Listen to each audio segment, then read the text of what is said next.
Hi friends, the world in কিচেনে আপনাদের সকলকে জানাই স্বাগত। তো আজকের রেসিপি হলো বাসন্তী পোলাও। অনেকে ভাবে যে পোলাও বানানোটা খুবই কঠিন কাজ, যদি পোলাও বেশি শক্ত রয়ে যায় কিংবা একেবারে গলে গিয়ে খিচুড়ি হয়ে যায় এটাই ভয় পায়। আদৌ কিন্তু সেটা নয়। যদি পোলাওয়ের চাল এবং জলের পরিমাণটা সঠিক রাখা যায় তাহলে কিন্তু পোলাও বানানো কোনো ঝামেলাই নেই, একেবারে সহজ কাজ।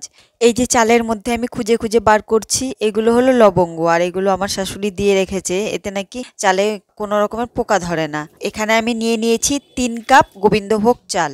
চালগুলো খুব ভালো করে ধুয়ে একটা ছাকনার মধ্যে কিছুক্ষণ জল ঝরিয়ে নেওয়ার পরে একটা থালার মধ্যে ছড়িয়ে দিয়েছিলাম যাতে চালগুলো শুকিয়ে যায়। এখন এই চালগুলোকে একটা বাটিতে ঢেলে নেব, কারণ এতে আমি কিছু মশলা মাখিয়ে নেব। তো প্রথমেই আমি একটা তরকা প্যান নিয়েছি, এটাকে গ্যাসের উপর বসিয়ে দিয়ে এতে 1 চামচ ঘি গলিয়ে নেব। তারপর গ্যাসটাকে বন্ধ করে দিয়ে এতে দিয়ে দেব 1 চামচ হলুদ গুঁড়ো। হলুদ গুঁড়ো এই গরম ঘিতে দিলে কি হবে, পোলাওয়ের রংটা খুব সুন্দর হলুদ রঙের হবে। তারপর সেই ঘি ও হলুদের মিশ্রণটাকে চালের মধ্যে দিয়ে দেব, আর দিয়ে দেব 1 চামচ আদা বাটা। তারপর এগুলোকে খুব ভালো করে মিশিয়ে নেব। মিশিয়ে নেওয়ার পরে এতে দেব 1 চামচ গরম মশলা গুঁড়ো। এই গরম মশলা গুঁড়ো দিয়ে খুব ভালো করে মিশিয়ে নিতে হবে। পোলাও মানেই সাথে থাকবে মাটন। শুধু যে মাটন দিয়ে পোলাও খেতে ভালো লাগে সেটা কিন্তু না, নিরামিষ কোনো পনিরের রেসিপি কিংবা ফুলকপির কোরমা দিয়েও কিন্তু বাসন্তী পোলাও খেতে বেশ ভালো লাগে। এবারে গ্যাসের উপর একটা কড়াই বসিয়ে দিয়ে গ্যাসটাকে জ্বালিয়ে দিয়ে এতে দিয়ে দেব 1 চামচ সাদা তেল ও 1 চামচ ঘি। আর এখানে আমি নিয়েছি কিছু কাজু বাদাম ও কিশমিশ, আর নিয়েছি 2 টুকরো দারচিনি, 2টো এলাচ আর একটা তেজপাতা। তো প্রথমে দিয়ে দেব এলাচ, তারপর দারচিনি ও তেজপাতা দিয়ে কাজু বাদামগুলো দিয়ে দেব।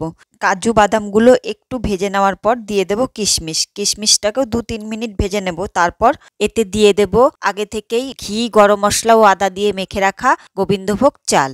চালগুলো কড়াইতে দেওয়ার পরে কিন্তু খুবই হালকা হাতে আলতোভাবে খুন্তি দিয়ে নাড়তে হবে, নয়তো চালগুলো ভেঙে যেতে পারে। আর এদিকে আমি একটা সসপ্যানে গরম জল বসিয়ে দিয়েছি, কারণ পোলাওতে সবসময় গরম জল ব্যবহার করতে হয়, কারণ ঠান্ডা জল দিলে কি হবে, জলটা ফুটতে সময় নেবে আর এদিকে চালটা খুব নরম হয়ে যাবে, একেবারে খিচুড়ি হয়ে যাবে, সেই জন্য গরম জল ব্যবহার করতে হয়। তো চালটা প্রায় ভাজা হয়ে গেছে, এখন আমি এতে দিয়ে দেব জল।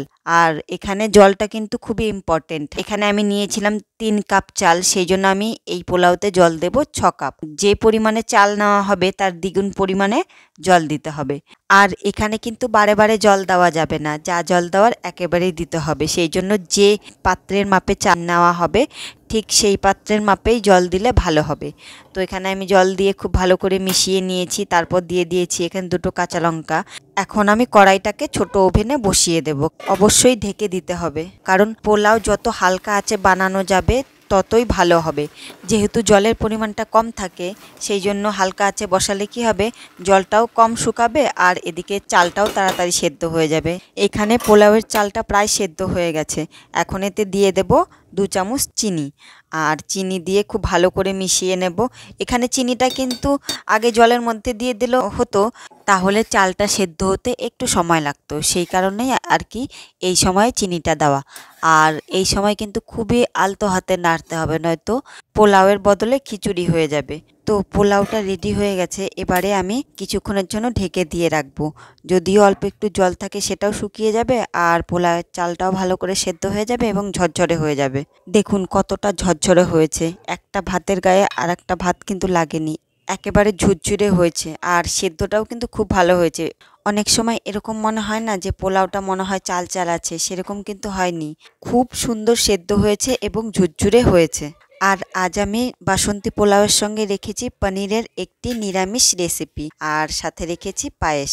তো কেমন লাগলো ভিডিওটি অবশ্যই কমেন্ট করে জানাবে।